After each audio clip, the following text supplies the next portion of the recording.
Welcome to this webinar. The title of this webinar is Getting Started with Clinical Research in Denmark, and we will talk about opportunities for international healthcare professionals here in Denmark.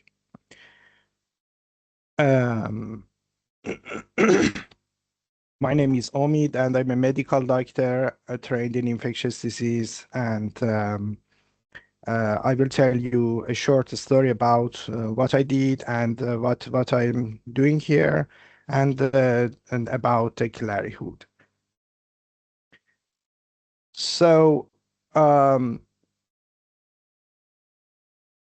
what we will talk about today. So today we will explain how the research system works here in Denmark and what hospitals and universities do and how they are connected to each other. Afterward, we will talk about different entry points into research. I mean, is it a clinical research assistant? Is it a guest researcher or PhD student? And finally, we will go through the requirements, benefits, and salaries. So I will also talk about the ClariHooD and services that we provide there.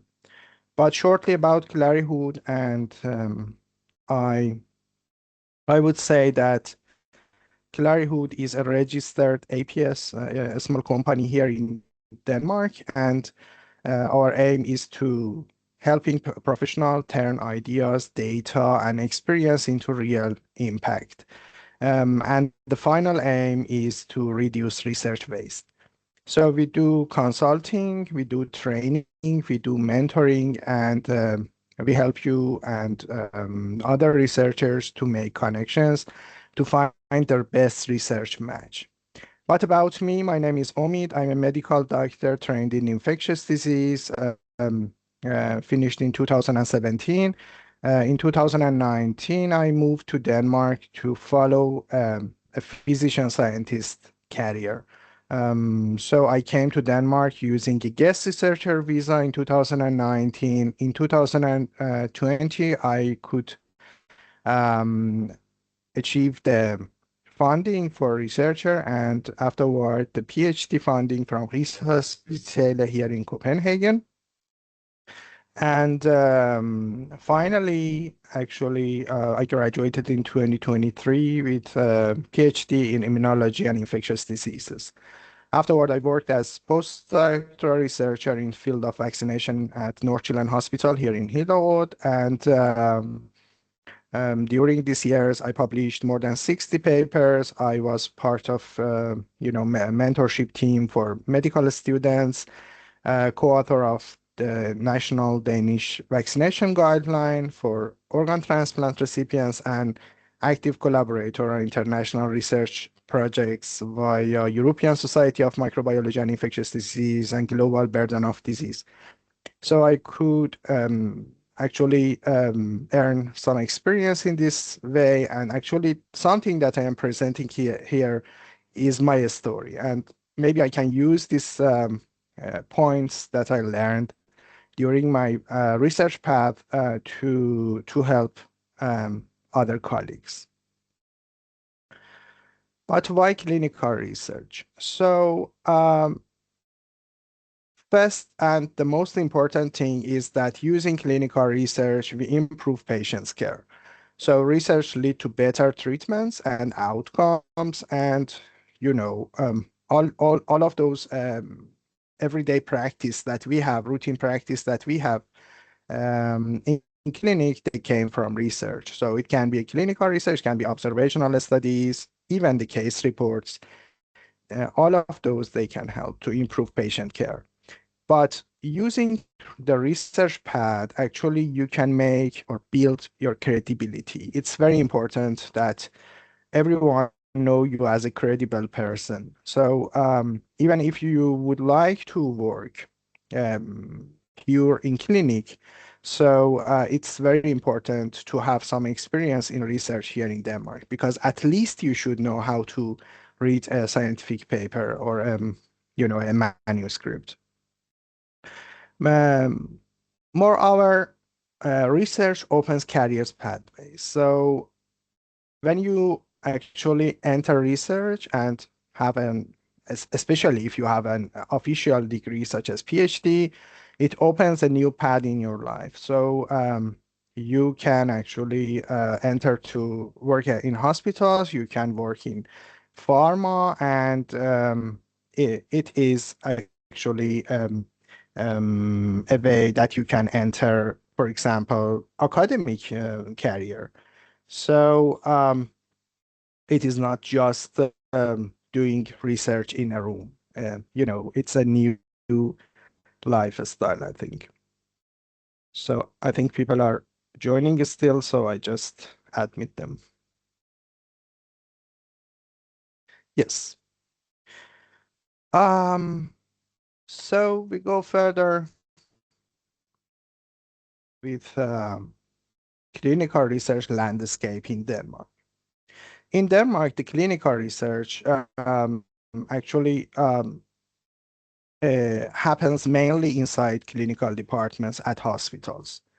So, when we talk about the research here, we are talking about research that is um, actually that is happened within the clinical department, not the separate labs, because those are usually basic science and it's something else.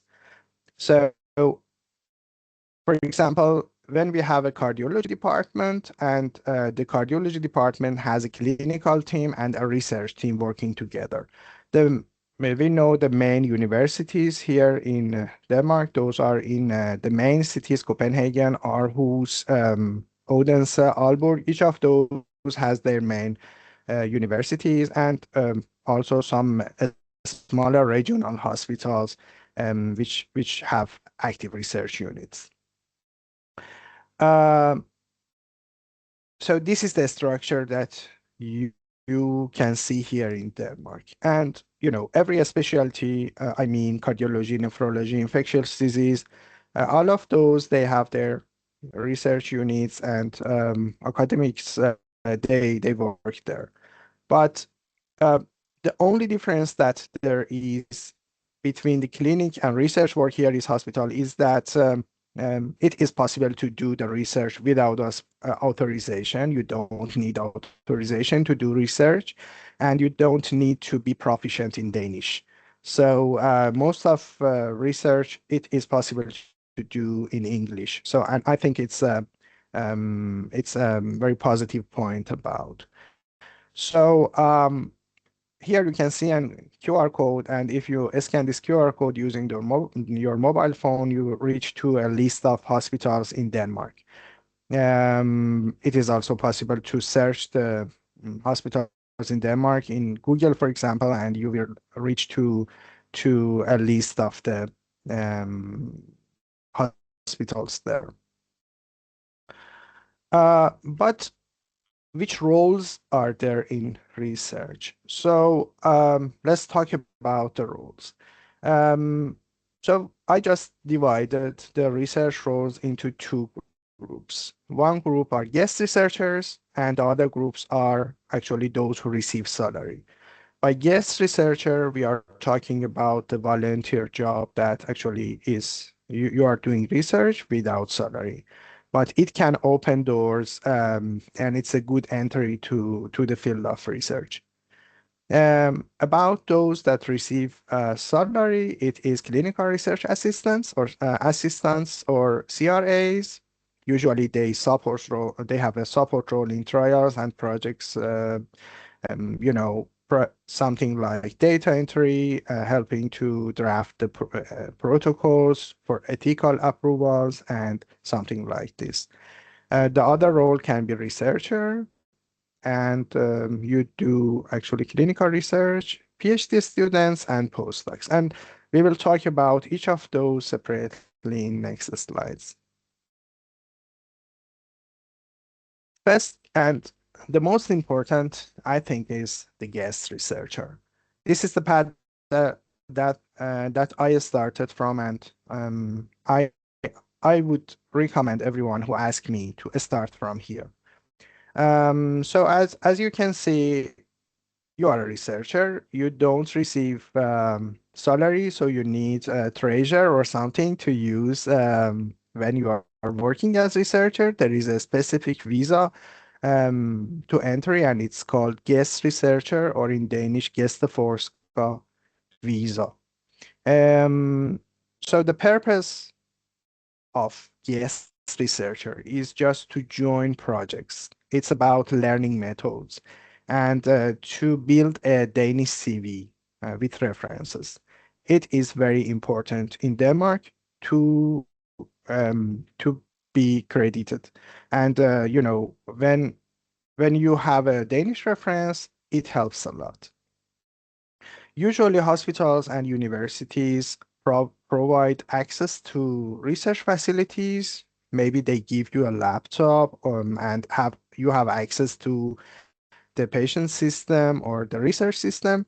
And the only thing that you need is a letter from them, and they write that we will provide these facilities for blah blah.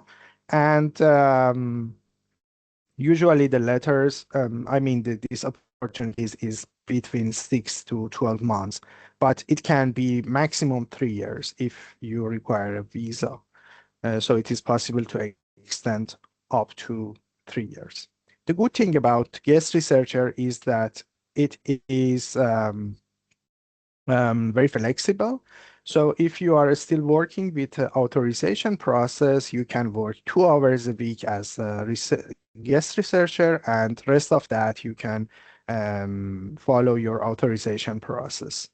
And I think it's very important um, to have this option as a guest researcher.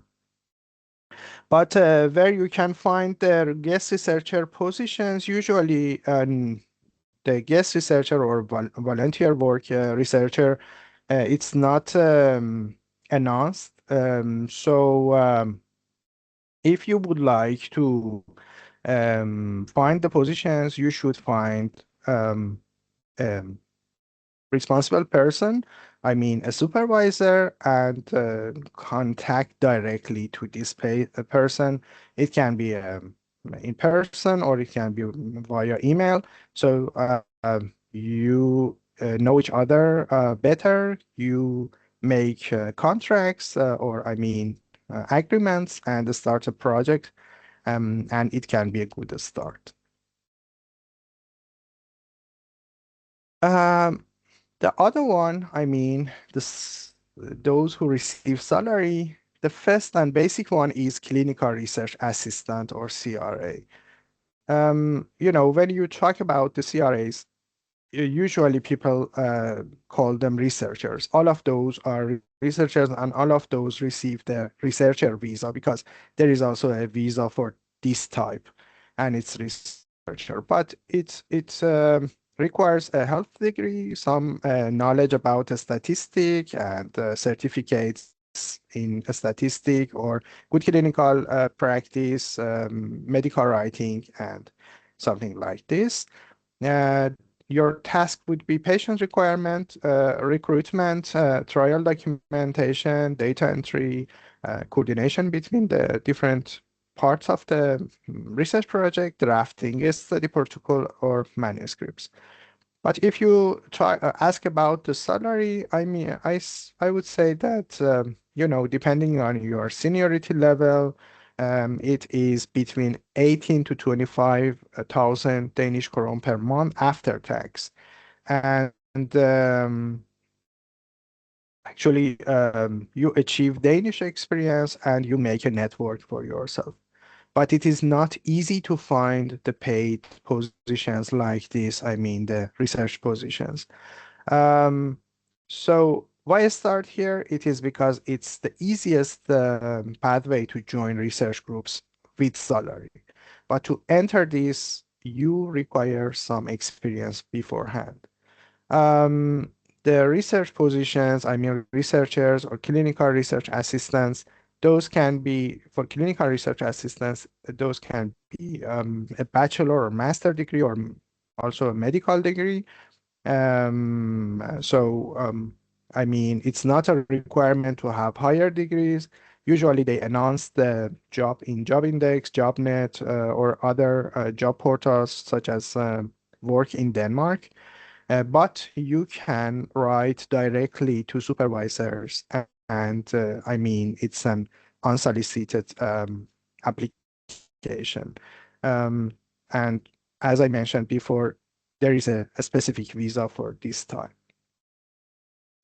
But something else that most of people ask is about PhD pathway. I think that it's the most difficult pathway if you would like to start, because you um, should have some specific, you know, um, requirements. You should fulfill those requirements, and you should be eligible.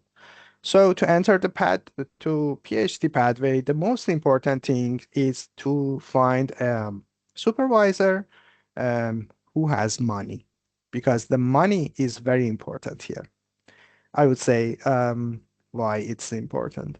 So you need a medical doctor or master degree. There is no need for authorization here if you are only a researcher. I mean, if you don't have direct contacts to patients, you require a statistical knowledge. At least you need two publications in high impact journals. You know, these are not written rules, but as a rule of finger, you need at least two high impact publications, and high impact publications are defined as publications in journals with impact factor higher than 2.5.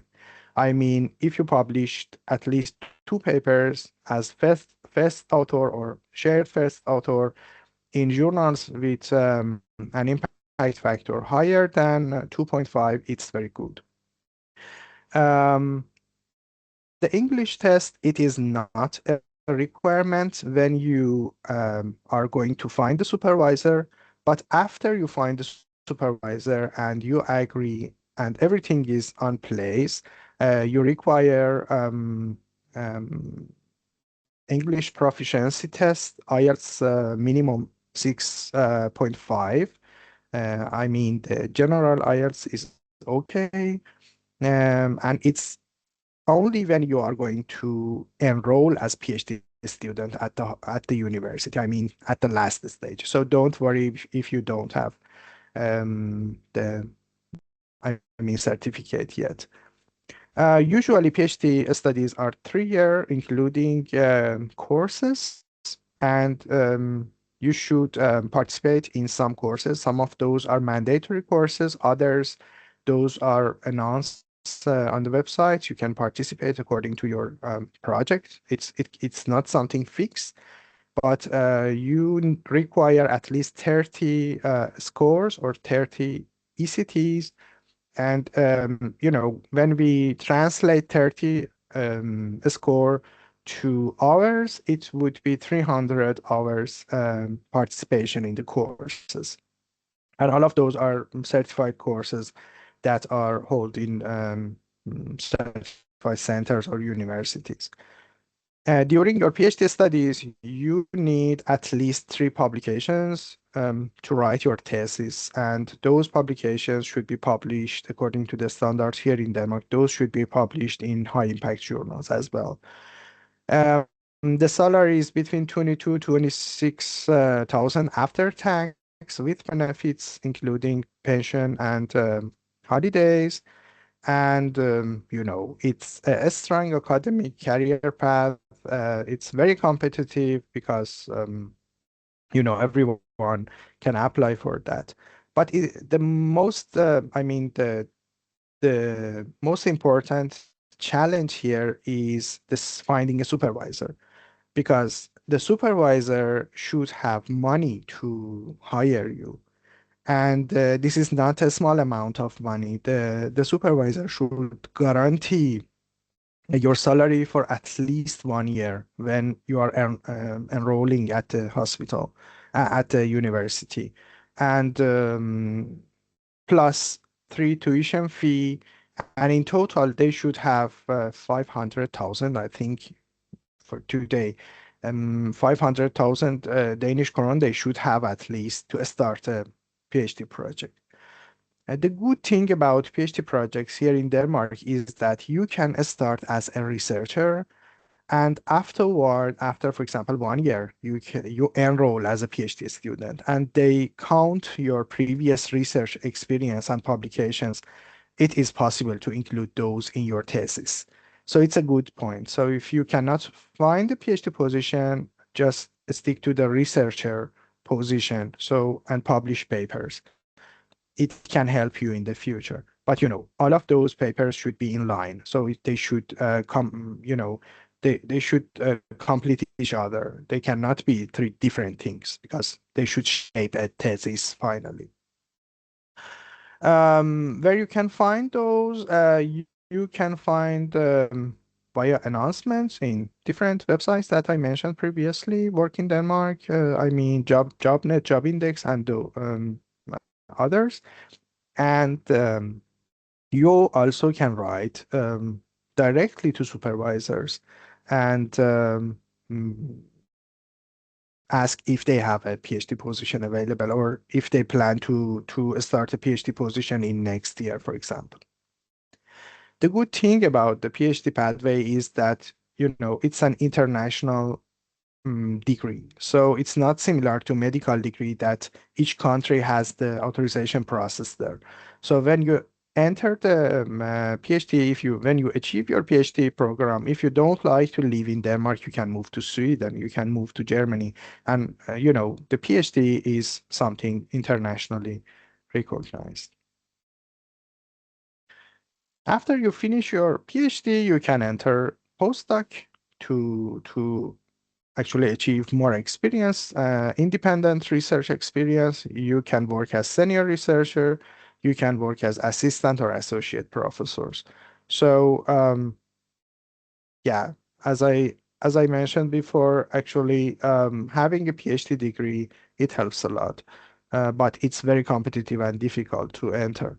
But the salary is between 27 to 40 thousand Danish krone after tax with benefits, and it depends on your level. So it can be 27 as a postdoc to, I mean, 40, 45 as an associate professor according to the situation.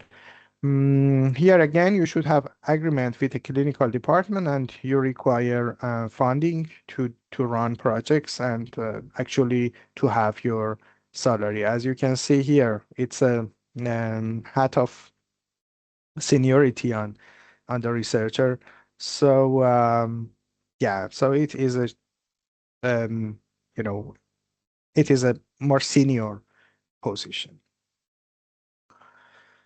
But general requirements to enter research. So you should have some basic requirements to enter research here in Denmark. Denmark has different databases and data centers, something such as Denmark statistic that contains different data from Danish population. And because you are going to use with high quality, because you are going to use the high quality data, you should have some basic knowledge. So it's good to have certificates such as good clinical practice. You should have knowledge about statistics and medical writing. Your English should be, at least for your writing, it should be with high proficiency.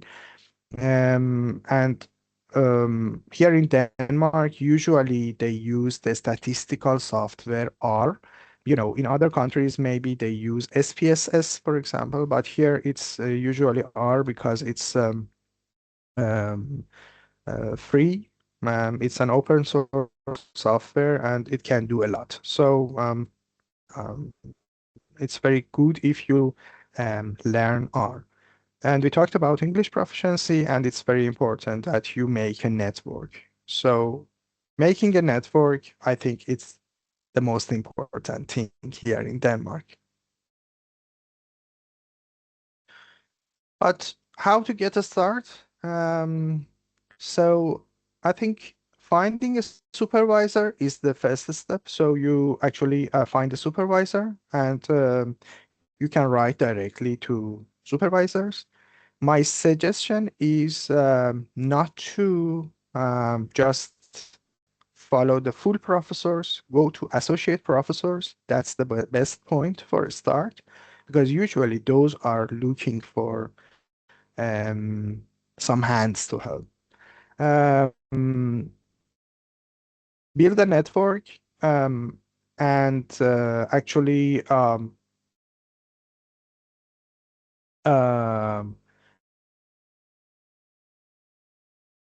it can make a balance between authorization and the life, I think.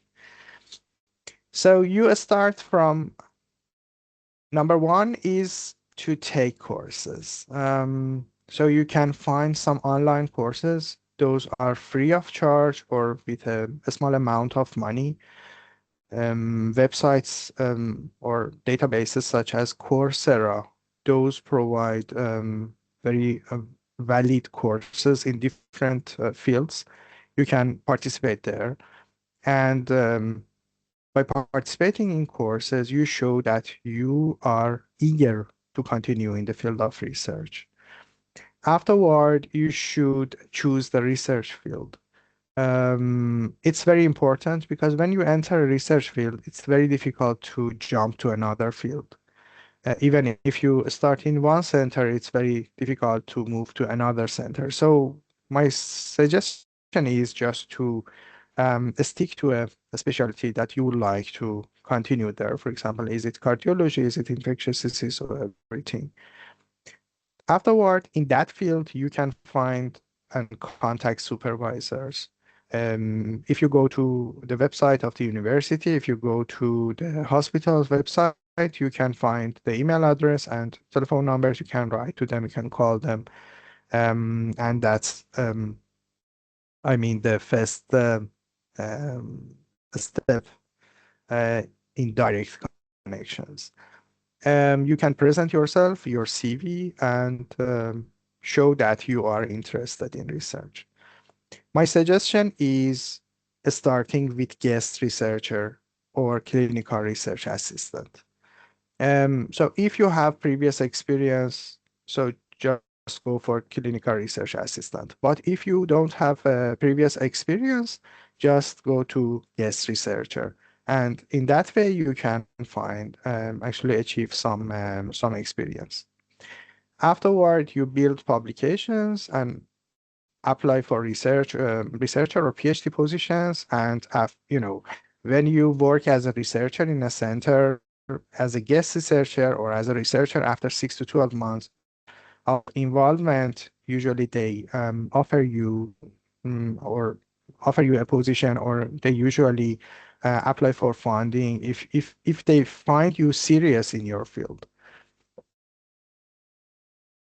Um, so how ClariHooD can help you?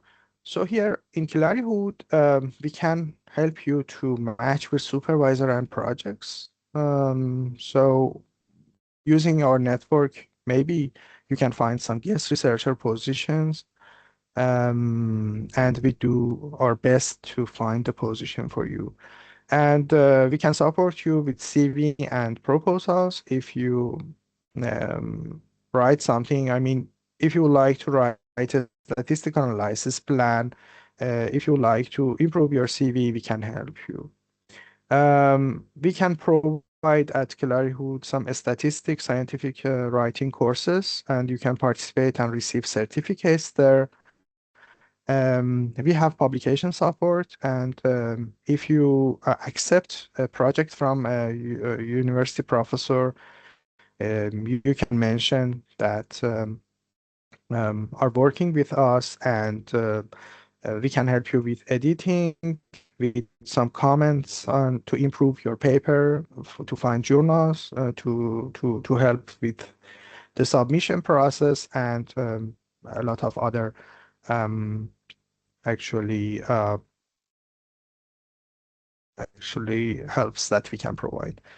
And, joining our community, you can receive a recommendation from ClariHooD. So if you participate in courses that we provide, and we find that you have the enough experience to enter the research medium here, we can write a recommendation letter for you. So, and hope that it helps you to find a better position. Um, So if you scan this QR code here, you reach to our registration page, so you can register there. We keep your email address, and if you have any note or if you have your CV attached to this registration, so we can contact you, or you can directly contact us via our website, via email, and also the phone number that is provided there. So you can contact us and we do our best to help you. So in summary, there are multiple entry routes, clinical research assistant, guest researcher, and PhD that you can enter research field. But again, my suggestion is to enter by a guest researcher. Here in Denmark, it has an open system with rich resources. Danish research centers, they provide facilities, and they are very welcoming for international professionals. Um, so the practical pathway is just to start small, build network, and grow into funded positions. And we are here to help you. So don't worry if you don't have any experience. We try to do our best. Something that I forgot to mention about research centers here in Denmark is about the independent research centers out of hospitals. There are some research centers such as State and Serum Institute, SSI, the Danish Diabetes Center, and for example, research centers outside of the, I mean, these two are out of the university, but those are connected to university. So they have their own, very strict rules for accepting people, and it's not easy to enter there. But if you enter there, it's those are also very good centers. Other than these two, you can find Kraft Campus, the Cancer Research Center in Denmark. It is also a very good research center there. So here I finish my presentation. I hope I could answer some of your questions. And